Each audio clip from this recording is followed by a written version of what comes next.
So you're thinking about starting your first garden, but you're scared that it might fail. In today's video, I'm going to share with you my 10 rules for having a successful first garden.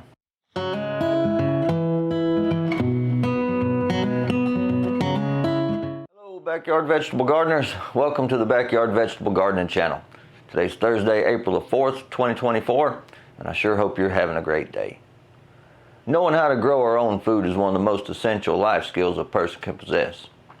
Yet, strangely enough, in our society and many societies all over the world, these life-sustaining skills are no longer considered relevant. Farming and raising food is no longer critical information. What this has led to is millions upon millions of people who want to grow a garden and don't know how because they lack the basic knowledge and hands-on experience to get started. Folks, we're living proof that man is able to grow his own food. Since the beginning, after God created the heavens and the earth, He created man, put him in a garden, and told him to dress it and to keep it. And from that time on, man's been growing his own food and raising his own livestock. So it's not a matter of if we can, it's a matter of knowing how and doing it.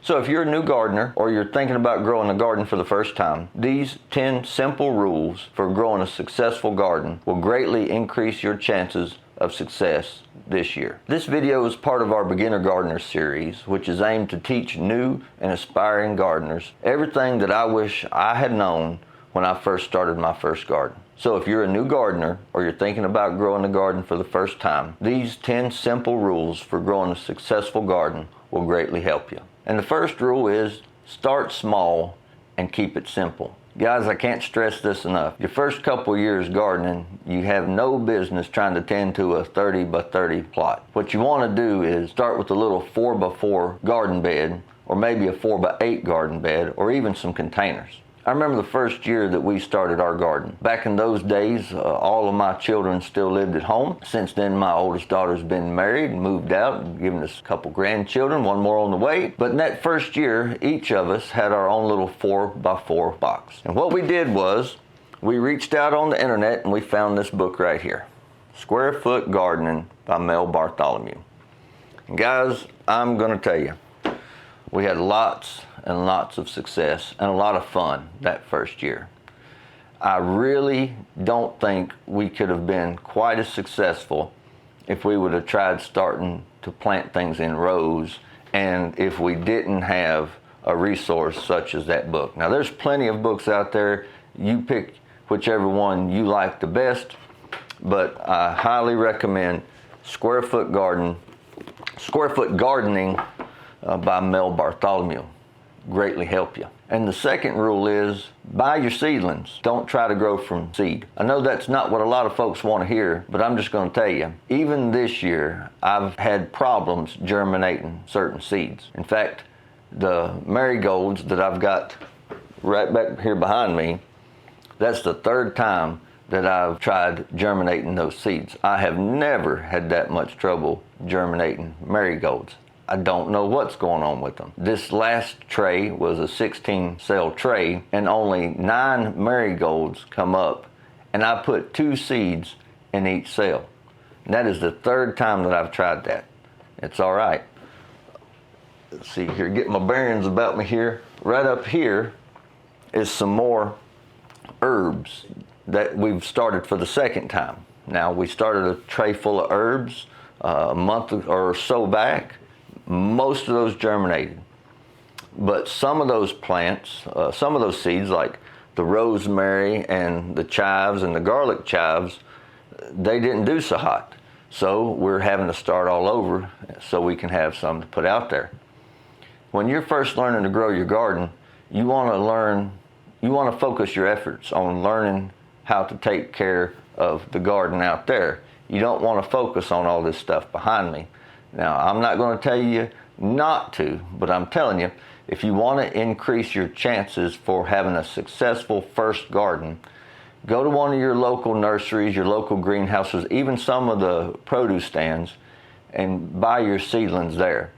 If you have to, you can go to the big box stores. Nothing wrong with that. You'll pay a lot more. The plants probably won't be as healthy.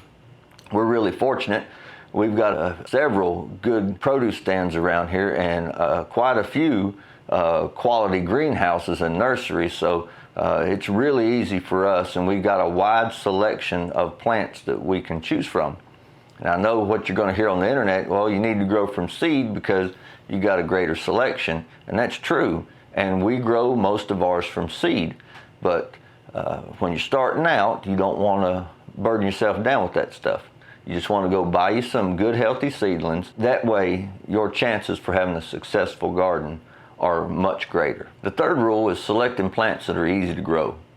There's nothing you're going to find any easier than tomatoes, lettuce, radishes, cucumbers, maybe even some summer squash.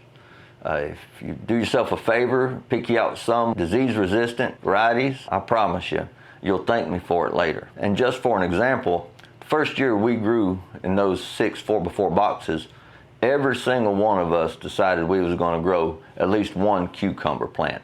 And I'm telling you, by the end of that season, everybody, even my wife, who absolutely loves cucumbers, was absolutely sick of cucumbers. We had cucumbers coming out our nose, and we didn't have any idea what we was doing. We built some boxes, we mixed the soil up according to Mel's instructions, and we put some fertilizer in it, and that was it. We didn't put any more fertilizer in the ground. We didn't aerate. We didn't till. We didn't cultivate the soil. We didn't spray for any diseases.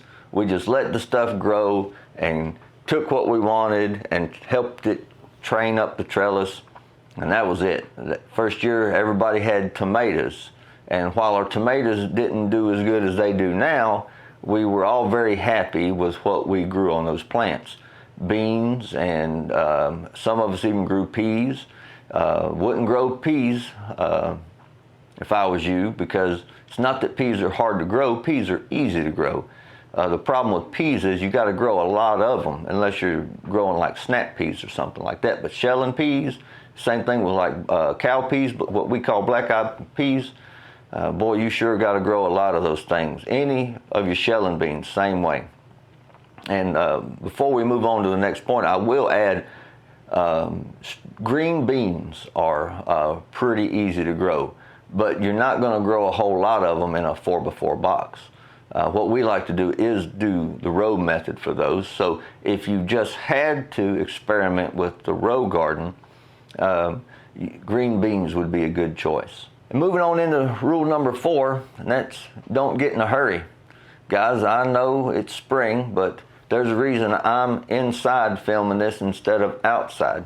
I know I'm likely to get many more views if I film out in the garden than in this office. But it's early spring. We went from 70s, the highs in the 70s and in the 80s and the lows in the 50s and 60s to it's 50 degrees out there and it's going to be in the 30s tonight. The last thing you want to do is to go buy your seedlings and put them out in the garden and it gets cold, or maybe it even frosts and it kills your plants. Now, that might not be a big thing for you. You might be willing to take the risk. That's fine. But what I'm telling you is, if you want to have the best chance for success in your first garden, you want to wait well after that last average frost date in your area. Now, if you're planting lettuce or broccoli or something like that, that's fine. They can handle it. But any of your warm season crops, they're not going to like it. It's going to stun them, or it could kill them if it gets cold or if it frosts on them. So do yourself a favor, find out when your last average frost date is, and if you don't know how to do that, we've got some videos that'll tell you how to do it. And what I would recommend is you wait at least 2 weeks past that last average frost date before you start putting your warm season crops out in your garden, like your tomatoes or your peppers or anything like that. It'll greatly help you improve your chances of having a successful first garden. And now that we're talking about doing things out in the garden, we need to talk about rule number 5, which is amending our soil. Now, when we talk about amending our soil, it's not just about fertility. Sure, we want to add nutrients in the ground, and you're going to find a lot of videos on the internet that tell you to get a soil test. I don't discourage you from doing that. There might be conditions in your soil where you would greatly benefit by having your soil tested. I've never had the soil tested in any of my gardens, whether it's in the ground or in the beds or the raised beds or anything like that, and I've never had to worry about none of that stuff. But when it comes to fertility, what I like to do is I like to use an organic fertilizer. And what I do is I try to put that into the soil about 30 days, maybe even 45 days before I'm planning on planting. That way that fertilizer has been given enough time to break down in the soil so those nutrients are available to the plant. The one drawback to using an organic fertilizer is it takes a good amount of time before those nutrients are broken down by water and those organisms and made available to the plants. That's one of the advantages of synthetic fertilizers. Now they might be, some of those synthetic fertilizers might have a high salt content, not good for your soil, but those nutrients are readily available to your plants. Now I'm not talking about water-soluble fertilizer yet. I'm talking about the granular type. And if I miss that time and I'm not able to to mix in any of that organic fertilizer either 30 or 45 days before I intend to plant, I'll go with the synthetic, maybe a 10-10-10 or a 20-20-20. As long as it's a balanced fertilizer, I don't care. And I'll try to get that in at least 2 weeks before I intend to plant, because that stuff breaks down so much quicker. Like I said, those synthetic fertilizers, they're not really good for your soil, but they're very good for your plants. So some years I'll even do both. I'll put that organic fertilizer in 30 or 45 days before I plant, and then just before I plant, maybe just a week, I'll put that that granular synthetic fertilizer, and I'll mix it in the soil. That way my plants not only got immediate fertility, they've got fertility for the next couple months. But when we're talking about amending our soil, we do have to talk about the drainage. Now, I could have probably flip-flopped the order of these, but here's the way it works. If I'm building a raised bed, I'm going to use a lot of the earth that I have available to me and then mix in these amendments. Now, a lot of times, if you're building a raised bed, you'll purchase soil. It might be bagged soil. It might be soil from a landscape company or a farm supply. However you're getting your soil, it's got to drain well. If you buy a bagged soil and it says it's a raised bed mix, you need to be careful. Some of those raised bed mixes do not drain well. These raised beds, depending on the soil that you've got under it, you might benefit by using a container mix instead. Now, I'm not going to talk about none of that because I have very little experience with that stuff. We've always mixed our own for as long as I can remember. And what we do is we'll use about 50% earth, and then we'll add to it compost and manure, peat moss, and perlite. And we'll make sure that the bed's good and full, and we will till that in. And then after that's established, we'll add in that fertilizer we talked about. If you'll follow that rule right there, I'll guarantee you your plants will have all the nutrients that they need throughout the growing season. Now, I will caveat that with this. As the years progressed, we slowly got turned on to this water-soluble fertilizer. And if you've been following the channel, then you've already seen the video where I talked about fertilizer. We discovered that Jack's Professional by J.R. Peters, and I'm telling you, that stuff works miracles. Now, I'm sure that there's plenty of others out there that do just good of a job. But I'm telling you, when we started using that stuff about once a week, it changed the game as far as the production in our garden. I'll give you an example. We did all of that to those new raised beds we built last year. And then when those plants got about, I don't know, they were out in the garden maybe a month, we started using 20-20-20 on our tomato plants. And then when those first blooms popped up, we picked them off and we kept feeding it that 20-20-20. When those second set of blooms came out, we used I think it was a 10-30-20, or maybe a 15-30-20, either way, cut down on that nitrogen. And because that stuff was water soluble, it was immediately available to those plants.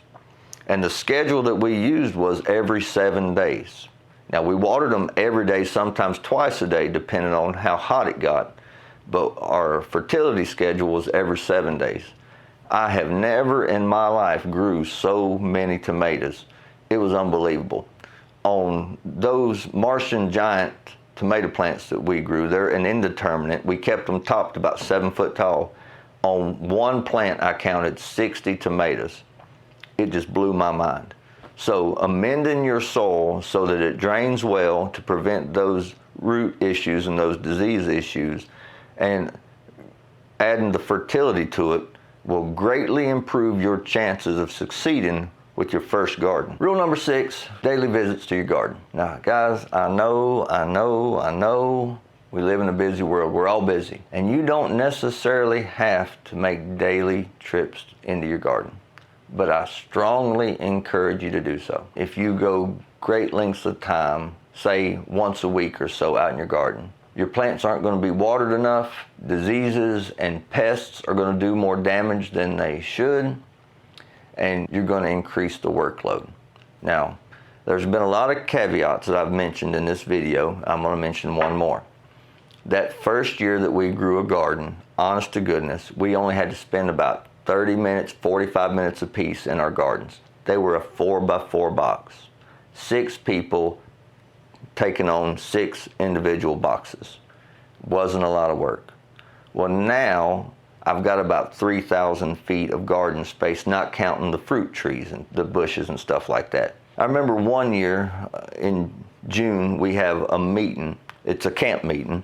A lot of the churches around here unite, and we just get under the tabernacle and we spend 2 whole weeks at the camp meeting. So if you work a job all day, you come home just in the nick of time to eat you some supper, get cleaned up, and go to the meeting, that's 2 weeks where you don't have no time out in the garden. And I'm going to tell you, it came a rain about every other day, every third day for 2 weeks, and it was hot. Buddy, we like to lost sight of the ground. All we seen was weeds, and after that camp meeting, every single one of us dreaded it. But we had to get out there, and we spent a couple good solid days getting that garden back into shape. And friends, that's something you want to avoid if you can help it. Now, in that particular case, there was not a lot we could do because we wanted to go to the camp meeting and we wasn't going to miss it. But I'm telling you, there was times where we was out there in that sun. I was wishing I'd missed a night or two of that camp meeting, but I'm glad I didn't.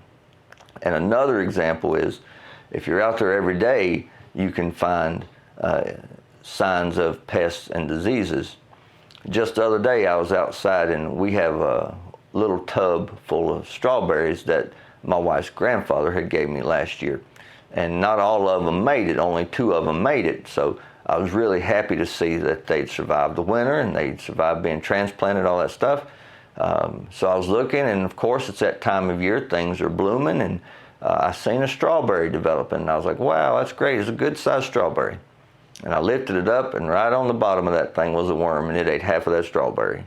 It's just beginning part of April, the worm's already showing up. So that tells me that I need to start doing something about it. Now what I did was I picked him off and got rid of him, and looked around. I didn't see no signs of any more, so I didn't spray it. But if I see another one, I'm going to go out there with some BT and I'm going to spray it, because that'll take care of those worms. If I hadn't have been paying attention to the garden, it probably would have ate every strawberry that's on that plant right now, and that's not a good thing. Want some strawberries. If you only go out there once a week or something like that and you get an infestation of worms or something, you're going to really regret it. So do yourself a favor, make time to be in your garden every day, or no more than every other day. It'll greatly increase your chances of having a successful garden. And rule number 7 goes along with that. We've already talked about it a little bit. It's watering and feeding regularly. Now guys, I cannot tell you specifically how much or how often you need to water. That's going to depend on a good number of things. It's going to depend on how hot it gets and how long it stays that way, what your soil is like. It's just a good number of things, what you're growing. So I'll tell you what I do. In the morning, we get up and we have a family devotion. And then my grandbabies will be here. And I have to be at work at 9 o'clock in the morning. So somewhere between the time I get up at 5:30 in the morning and before I go to work at 9 o'clock in the morning, I will come out in the garden and I'll water everything that needs watering. Now, I try to keep it simple. We could put a good layer of mulch, at least 2 inches of mulch, and I prefer to use a double shredded hardwood mulch in our raised beds. But what I'll do is I'll take my sprayer and I'll just spray it at the base of those plants, and I'll just count to 10. 1, 2, 3, 4, 5, and so forth. And I'll do one bed. And if I think that it needs more, then I'll come back and do it again. But what I want to do is I want to give it enough time to let that water go down before I make the determination if I need to give it any more. It typically takes me an hour every morning, maybe an hour and 15 minutes, depending, to water all those plants in. And as we've already discussed, my fertility schedule is every 7 days. Now, you might find that you don't want to do that because the more that you give these plants, the bigger they're going to get, to a point. Sometimes giving them all of that stuff is detrimental, and I'll give you an example. When your plants are young and you start giving them a lot of nutrition and they start growing really fast, that attracts bugs like aphids. Aphids will destroy your plants. They're these little bitty small bugs, and they'll suck the life right out of your plant. And all you can do at that point is try to spray them off with water, if you can do that, and spray them with neem oil, things like that. But guys, when these plants are growing faster than they should, then they're not as strong or as healthy, and it allows these pests to do more damage. Now, I'm sure somebody could explain that with much more clarity and in greater detail, but all I'm trying to get across is you need to have a regular watering and feeding schedule. My schedule is once a day for watering, maybe twice a day depending on how hot it gets. And if you're growing in a container, and you live in a hot place like I do, I'll guarantee you need to water that thing at least twice a day, because you're only talking about a little container full of soil. It's just going to dry out very fast.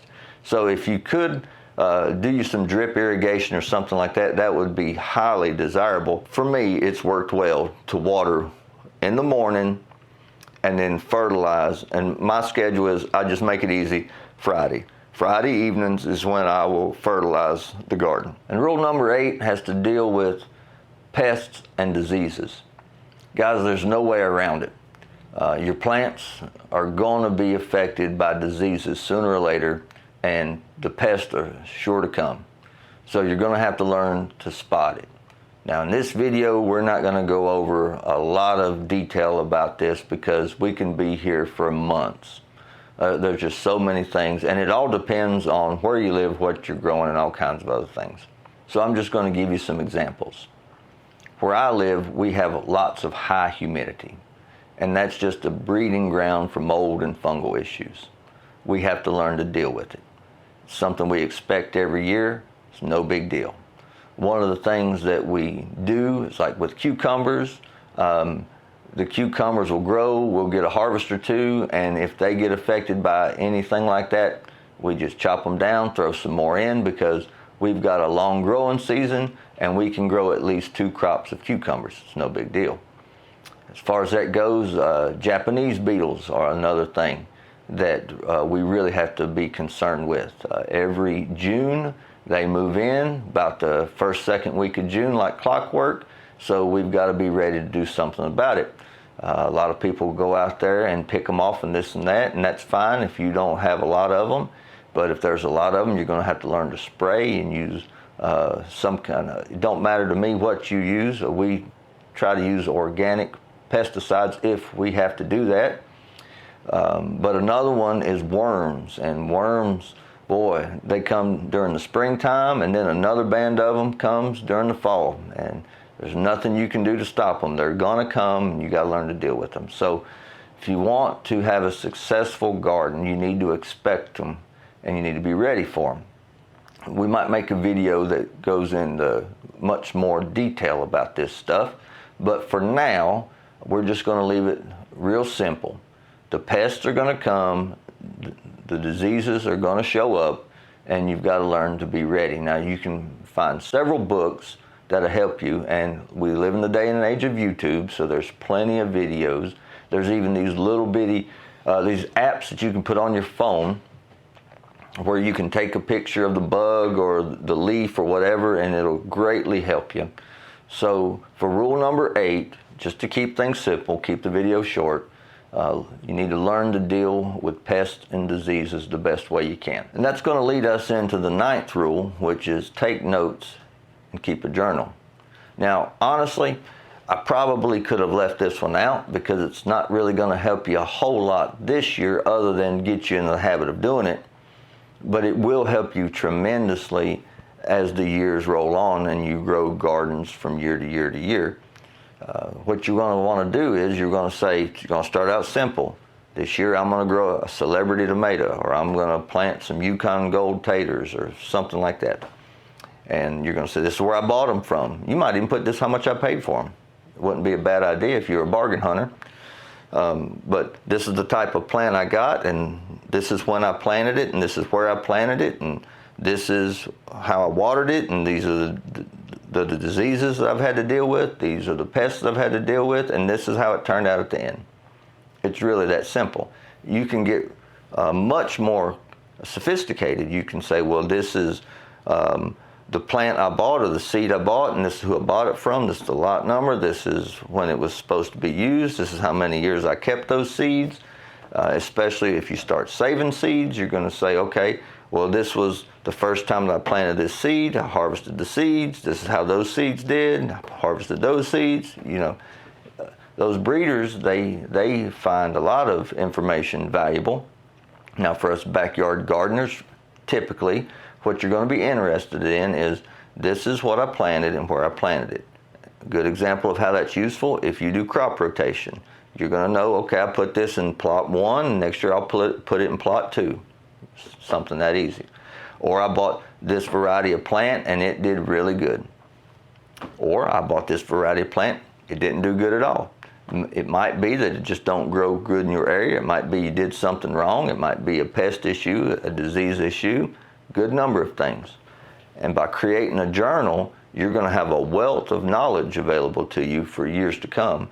And one of the benefits that's seldom discussed is being able to take that knowledge and pass it down to future generations. A good example is a book like this. Now, this is not necessarily a journal, but it's something a good friend of mine gave me. It's called McMahon's American Gardener. And honestly, I haven't read but just a few pages in the book. He just gave it to me not too long ago.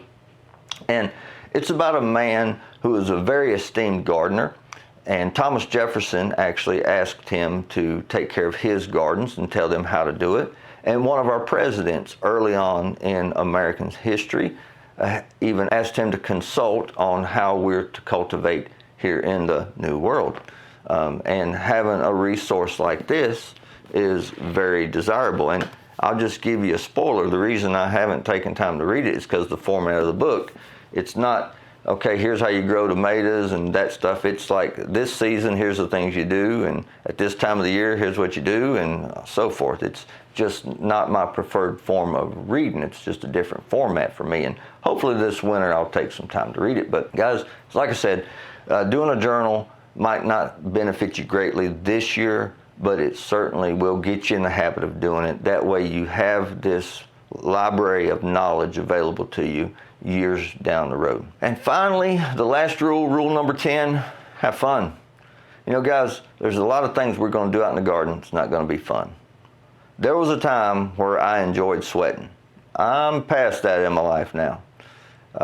It gets hot, it gets sticky, people get miserable, but the garden still needs weeding, things like that.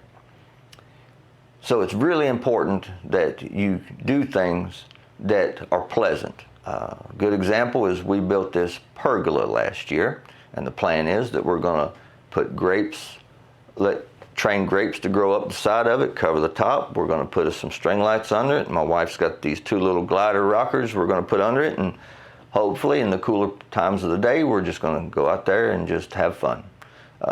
We've got it built right beside the swing set so the grandbabies can have all the fun they want, and we could sit there like the old people we're turning into. No big deal. Another good thing is, like when my son decided he was going to build the trellises for his new blackberry patch that he wanted to establish. It's a great joy to be able to teach my son, this is how you cut this into wood, and this is how you secure it, and this is how you put concrete down there to secure it. Just loads of fun. It's going to be great fun this year watching them take care of it for the first time and get them a good harvest of berries, hopefully. One of the most enjoyable things that I know in the garden is taking my babies out there, my grand-youngins. I've got one little youngin' boy, she absolutely loves green beans. I don't think I know another soul on this earth that loves green beans that good. Now, just in case you don't know, there's certain varieties of green beans that if you pick them at the right time, they're good and sweet. And you can eat them fresh, raw. They're not starchy, they're just good. And that little youngin' knows that. And we can take her out there, and she knows how to pick beans. We grow pole beans or vining beans, climbing beans, whatever you want to call them. And she'll go out there with me, and I'll give her a little pail, and she'll go down there picking beans. The problem is she'll eat about as many as she picks, and I have to get on to her about that if it's early in the season and we're trying to get a harvest in. But it's going to be a great joy this year. We started a berry patch. We got 6 blueberry plants, and we've got about 30 strawberry plants, and we've got, we got rid of some grapevines, so we've still got 3 remaining. We bought some raspberry bushes this year and a goji berry bush, and my son's got those blackberries, and I'm just going to tell you, if you've never spent time with your grandyoungin out in the garden picking berries, you don't know what you're missing, man. We've got one baby who don't even like berries, and she loves going out there helping me pick them. But it's extra special fun. So make sure that you find things that are pleasant to do in your garden. The seating area that we built was a pergola. You might want like a little bitty shaded picnic area. 2 little chairs and a table, so you can go there in the morning, read a book, or in the evening, drink you some coffee or something like that. Just wonderful fun. And a lot of folks, they will really focus on the aesthetics of their garden. And I wish I was one of those people. I'm not really one of those people. I like a neat and tidy garden, but it's not going to be something immaculate for a show that's going to make the cover of Home and Garden magazine or anything like that, I can tell you that. But all I'm saying is, make it fun. Have fun in the garden. Not everything's going to be fun. So if you really want your garden to be successful, the more fun that you make it, the better chances that you're going to be out there in your garden doing the things that need to be done. By following these 10 simple rules, you'll greatly increase your chances of having a successful first garden. And if you like more beginner gardener tips, don't forget to check out our beginner gardener series playlist, which I'll try to link right up here. If you've enjoyed the video, if you've learned something, I sure would appreciate if you hit that like button. If you like gardening and garden-related content, why don't you consider subscribing to the channel. Thank you for watching, folks. Until we see you again, hope you're having a great day.